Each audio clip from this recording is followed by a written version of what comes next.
Bonjour mes amis, bienvenue à un espace où le plaisir est un trésor. La relaxation n'est pas ce que vous pensez que c'est et nous allons parler de tout ça. Si vous êtes quelqu'un qui se réveille tous les jours et demande bien plus, considérez que c'est votre endroit où vous êtes heureux. Bienvenue à la création du Vibre. Je suis Heather Nichols. Bienvenue à tous à la création du vivre. Voici l'une de mes personnes préférées dans le monde et quelqu'un qui a été un cadeau immense et une contribution immense dans ma vie, de façon que je n'arriverai jamais à mettre en mots, Monsieur Gary Douglas, qui est le fondateur d'Access Consciousness. C'est un magicien fabuleux et je suis tellement honorée, j'ai tellement de gratitude que tu sois là, Gary. Merci, c'est un honneur d'être là. Merci beaucoup, Heather. Oui, donc je voulais discuter avec toi d'un sujet qui est sorti récemment dans Access Consciousness. Il s'agit de pauvreté. Récemment, toi et moi, on a parlé dans une séance que j'ai fait avec toi et j'ai réalisé toute la pauvreté que j'effectuais et à quel point la pauvreté va vraiment au-delà de l'argent. Oui, ce que j'ai reconnu, c'est lorsque les gens se sous-estiment et ils disent je suis terrible, je suis en tort, je ne suis pas bon à ça, je ne peux pas faire ça. Ce que vous faites, c'est que vous créez de la pauvreté pour vous. Vous vous rendez tellement pas valable que vous ne vous permettrez jamais de recevoir, ce qui crée de la pauvreté. Oui. Donc, dis-moi plus, parce que c'est vraiment un grand sujet dans Access, le recevoir. On joue avec ça, nous l'explorons, on en parle. Et la plupart des gens ne sont pas vraiment familiers avec ça. Je n'avais jamais entendu parler de recevoir de cette façon. Je veux dire, le recevoir, c'est quelque chose à la base. Dans notre culture, on a qu'on peut percevoir, savoir et être. Et tu sais que tu es quand tu t'inquiètes pour les autres et quand tu prouves que tu es gentil et bienveillant. Mais quoi d'autre? Quoi d'autre est possible? Et l'une des choses que j'ai découvertes, c'est qu'il y a percevoir, savoir être et recevoir. Le recevoir, c'est l'aspect le plus important de notre vie. La plupart des gens, ils font du sexe sur le point de vue de qu'est-ce que je peux faire pour l'autre plutôt que de recevoir. Lorsque vous recevez d'une personne sexuellement, vous avez une expérience complètement différente du sexe. Et vous avez une expérience complètement différente avec la personne si vous essayez d'être quelque chose ou de penser à quelque chose ou de faire quelque chose afin de percevoir, savoir et être.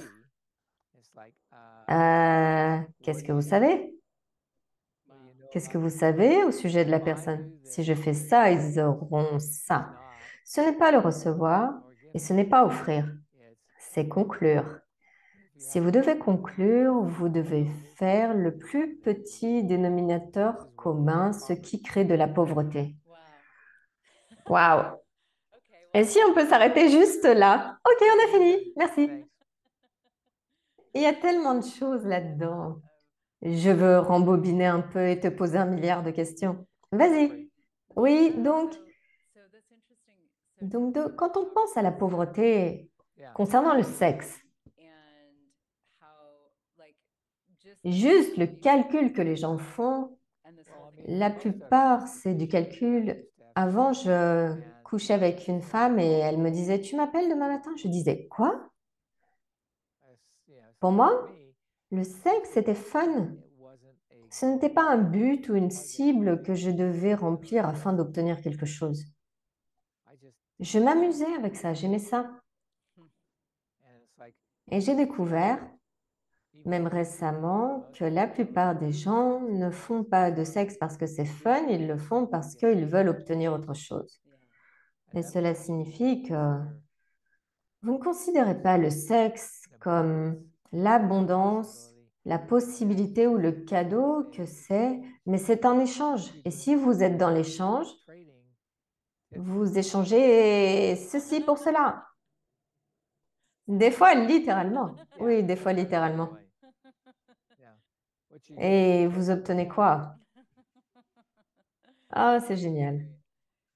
Waouh. Par rapport à comment ça pourrait être une aventure, une exploration, et comment ça pourrait être quelque chose qui va créer quelque chose de plus grand pour vous deux. Waouh, c'est magnifique. C'est une telle réalité que la plupart des gens ne savent pas qu'il existe. Ils ne savent pas que ça existe, ils ne veulent pas savoir que ça va exister. C'est le point le plus important. Ils veulent croire que si je fais ça, j'ai remarqué que la plupart des femmes avec qui j'étais amie, elles couchaient avec un gars et après elles décidaient, OK, c'est le bon. Et je les regardais en me disant, pourquoi? J'avais des amis qui étaient battus par leur amant et je leur demandais, pourquoi tu restes avec ce gars? Mais parce qu'il m'aime. Pourquoi est-ce que te battre, c'est l'amour? Je ne pige pas. Personnellement, je ne considère pas que battre quelqu'un, c'est une preuve d'amour. Mais c'est moi. Je n'ai pas de point de vue normal.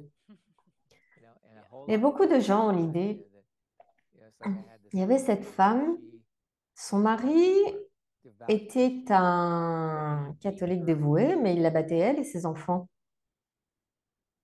parce que il fallait que les ordres de Dieu soient exécutés et il connaissait les ordres de Dieu et pas elle. Comment peux-tu rester avec cet homme? Elle, elle a divorcé de moi, mais pas de lui. Définitivement, tu es ça dans le monde des gens et tu as été tellement magnifiquement dans mon monde. Tu sais, tu brilles cette lumière de la conscience dans des endroits pour moi où je n'aurais jamais considéré regarder. Et je pense que les gens doivent vraiment être prêts à avoir quelque chose de différent, demander quelque chose de différent pour recevoir. Tu dois être prête à demander quelque chose de différent pour avoir la vie que tu aimerais vraiment avoir. La plupart des gens ne reconnaissent pas que si tu ne demandes pas, tu ne peux pas recevoir. Dis-moi en plus. C'est l'un des trucs les plus cool qui a tellement changé de choses pour moi depuis toutes ces années. Même dans la Bible, ils disent demande et tu recevras. Qu'est-ce que ça signifie? Oh, cela signifie que si tu as une question, tu peux recevoir un point de vue différent. Si tu as une réponse, tu ne peux pas recevoir quoi que ce soit qui corresponde à ta réponse. Tu as une conclusion, une réponse. J'ai parlé à une femme aujourd'hui qui disait oh, ma vie est nulle. Da, da, da, da, da. Je lui ai dit bon Dieu, est-ce que tu pourrais te plaindre encore plus? Donc, dis-moi en plus sur la pauvreté, l'esprit de pauvreté. Tu fais un appel qui arrive sur l'esprit de pauvreté. Parle de l'esprit de pauvreté sous-jacent. L'esprit de pauvreté, c'est cet endroit où tu penses que tu dois tirer la bonne conclusion afin d'obtenir, afin d'avoir de l'argent, afin que mon compte en banque s'améliore, je dois avoir la bonne réponse. Ce n'est pas la bonne réponse, c'est la bonne question qui détermine cela. Je demande, qu'est-ce qui vaut plus, qu'est-ce qui vaut le plus dans cet endroit si je rentre dans un magasin d'antiquités et mon attention est attirée par quelque chose, je le regarde, je dis, oh, tu as raison, c'est là où ça vaut 5 000 et ils le vendent 200. Je t'ai entendu raconter de nombreuses histoires comme ça et je suis frappée par, tu te fais confiance implicitement. Tu dis, OK, oui, je vais suivre ça. J'ai tendance à me faire confiance parce que toutes les fois où j'ai décidé que j'allais coucher avec quelqu'un, en, en sachant que ça allait aller, ça n'allait pas. Et je couchais avec la personne quand même, et ça se passait exactement de la façon dont je savais que ça allait se passer. Et ce n'était pas génial. Donc, Tu ne t'as pas toujours fait, tu ne t'es pas toujours fait confiance. Non, j'ai dû apprendre. Et j'ai appris énormément en ayant des rendez-vous et en couchant avec des femmes parce que ce sont des endroits où tu peux apprendre. Ce dont on parle dans Access, c'est le choix crée la prise de conscience. Oui, le choix le fait. Tu peux en dire plus? J'ai choisi de coucher avec ces gens. Quand je sachais que ça allait pas être bon, je savais que ça allait pas très bien se passer. Je savais qu'ils n'étaient pas intéressés et je l'ai fait quand même parce qu'ils étaient mignons, parce que elles avaient des beaux seins et un beau cul et le vagin ultime. Le vagin ultime, c'est celui qui est devant toi, n'est-ce pas? Oui, le vagin ultime, c'est celui qui est ouvert et disponible pour toi. Oui, pareil avec les pénis, n'est-ce pas? Oui. Donc, si quelqu'un te demandait d'avoir plus de confiance en leur savoir, je dirais, retourne en arrière et regarde là où tu as couché avec quelqu'un et tu n'aurais pas dû le faire. C'est toujours un énorme endroit où tu dis, ah mon Dieu, j'aurais pas dû faire ça et tu savais que tu n'aurais pas dû le faire, mais tu as choisi de le faire. J'étais putain de stupide. C'est un endroit tellement clair. C'est parce que le seul truc que tu peux faire, c'est juger que tu as tort ou qu'ils ont tort. Tu ne vois jamais ce qui est. Tu dois regarder les choses telles qu'elles sont. Est-ce que ça va bien se passer? À ce point, je demanderai si je couche avec cette personne, est-ce que ça sera facile? Est-ce que ça sera fun? Est-ce que je vais apprendre quelque chose et est-ce que je vais devoir les rappeler le lendemain? C'est les quatre questions que je pose. Si je n'ai pas besoin de les rappeler le lendemain, bien. Est-ce que ça va être facile? Bien. Est-ce que ça va être fun? Bien. Et tu prends ces quatre choses, tu les utilises et tu regardes à partir d'un tout nouveau monde. Je pense que c'est mieux de regarder à partir d'un grand monde que d'un petit monde. La plupart des gens créent une vie qui est contrôlable. Et c'est une vie de timbre-poste, une vie minuscule, c'est une vie frappée par la pauvreté. Donc oui, la vie de timbre-poste, quand on a commencé à en parler il y a des années, ça m'a vraiment frappée. Et c'est incroyable parce que j'ai encore des moments où je me dis, oh, ma vie est plus grande et cependant, elle a encore des timbres-poste. Il y a encore un peu de pauvreté. Donc, parle de ça, s'il te plaît.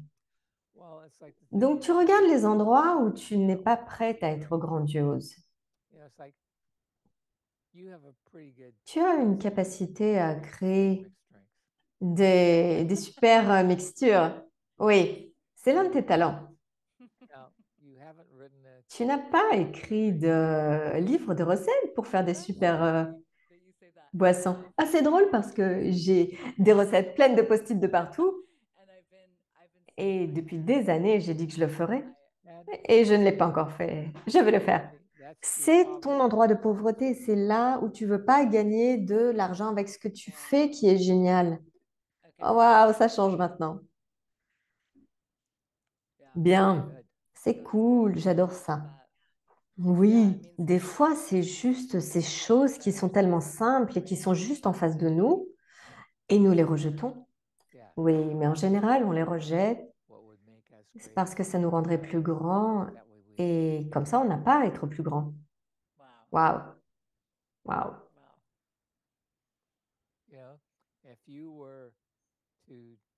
Si tu prenais tes recettes et que tu faisais un livre, tu aurais peut-être des gens qui viennent à tes fêtes juste pour faire des cocktails. Et, et tu pourrais dire, ah oui, ça coûte 3000 $. Ouh, 3000 $ de l'heure. Oui, je fais les meilleurs cocktails du monde. Oui, tu es très bonne à ça. Et tu devrais être payée par ça, mais tu prendras jamais d'argent pour ça. Waouh, waouh. Ou tu veux juste boire quelques verres. Et c'est drôle parce que je bois même plus maintenant. C'est vraiment drôle. Oui. Donc, pour quelqu'un qui écouterait et qui voudrait appliquer cela à leur vie, quelles questions recommanderais-tu? Je suis vraiment bon à quoi et que je ne reconnais pas? Il y a un gars, je le vois, il est très intelligent et on lui a dit qu'il était stupide toute sa vie. Sa mère lui a dit qu'il était stupide, son père lui a dit qu'il était stupide, sa famille lui a dit qu'il était stupide, les enseignants lui ont dit qu'il était stupide, alors il a décidé qu'il était stupide.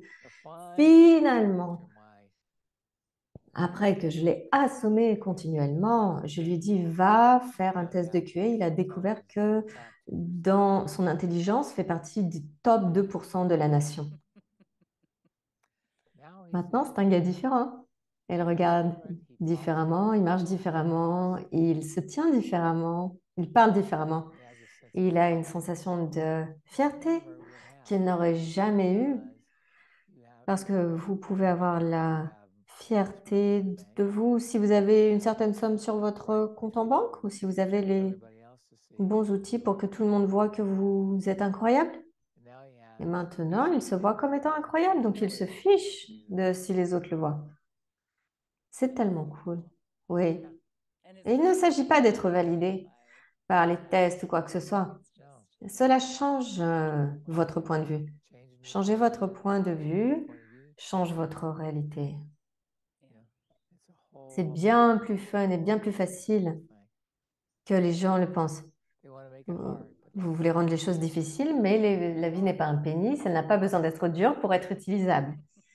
Ouais, ouais. Donc, avec ces appels sur l'esprit de pauvreté que tu vas faire dans quelques semaines, dans une semaine et demie, quelle est ta prise de conscience? Tu sais, quand tu as une conscience de possibilité, j'ai une conscience de ce que les gens, ils ont cherché à être moins depuis toujours. J'essaie d'inverser ça afin qu'ils soient prêts à être quelque chose de génial pour toujours. Que faudrait-il? Je ne suis pas sûre. Est-ce que je vais réussir? Je ne sais pas. Mais je vais essayer.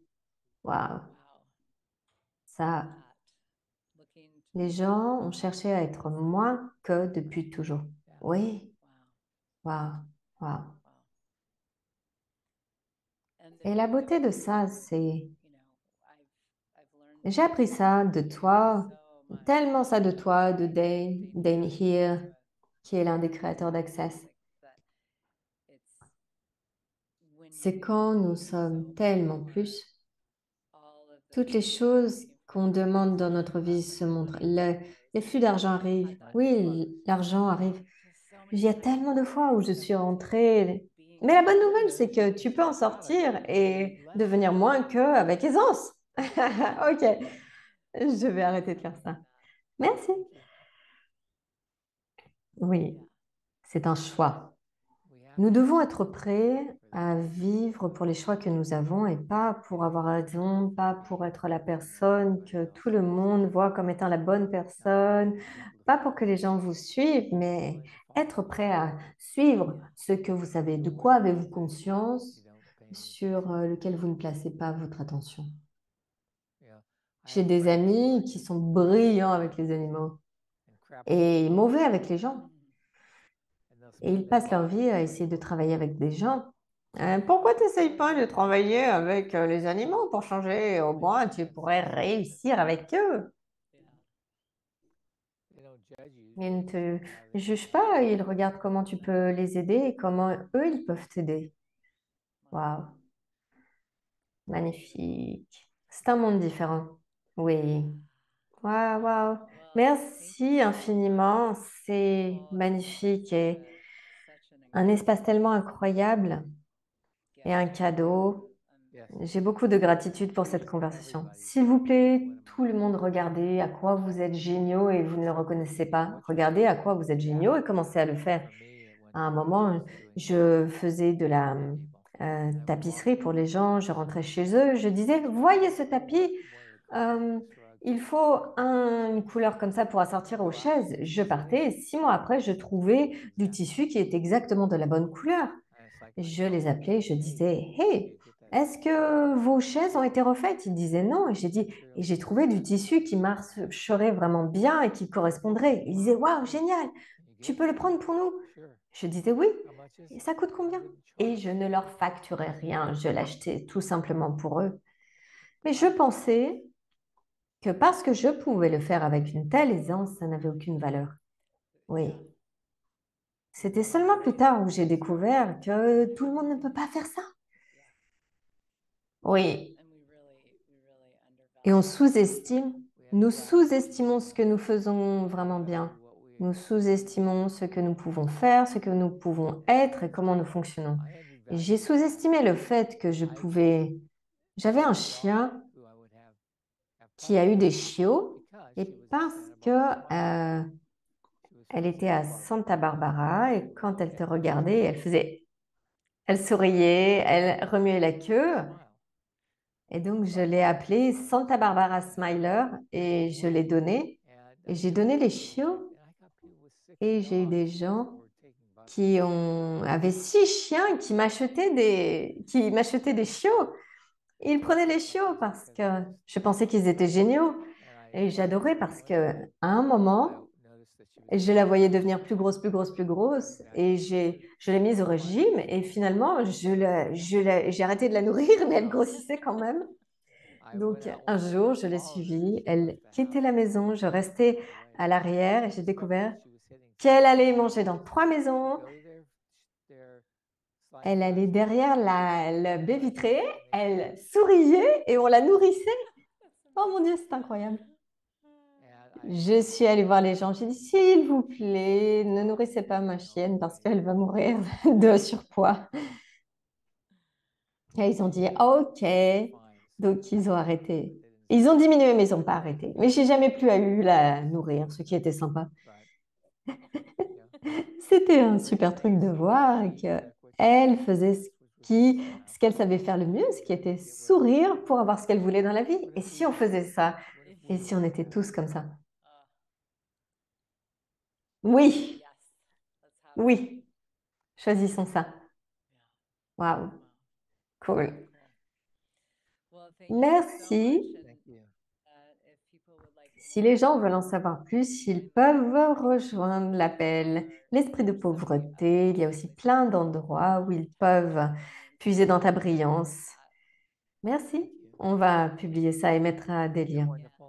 Et donc, surtout, n'écris pas ton livre, ne le vends pas sur ton podcast parce que tu pourrais faire de l'argent. Ok, je pense que tu as commencé. Donc, merci. Merci. Merci à tous. On se verra une prochaine fois. Merci de m'avoir rejoint pour le podcast Création du Vivre. Si cette conversation était inspirante pour vous, partagez-la pour une séance privée avec moi ou voir mes prochaines classes et retraites. Allez sur heathernichols.com, passez une belle journée et souvenez-vous que le monde s'épanouit quand vous y êtes.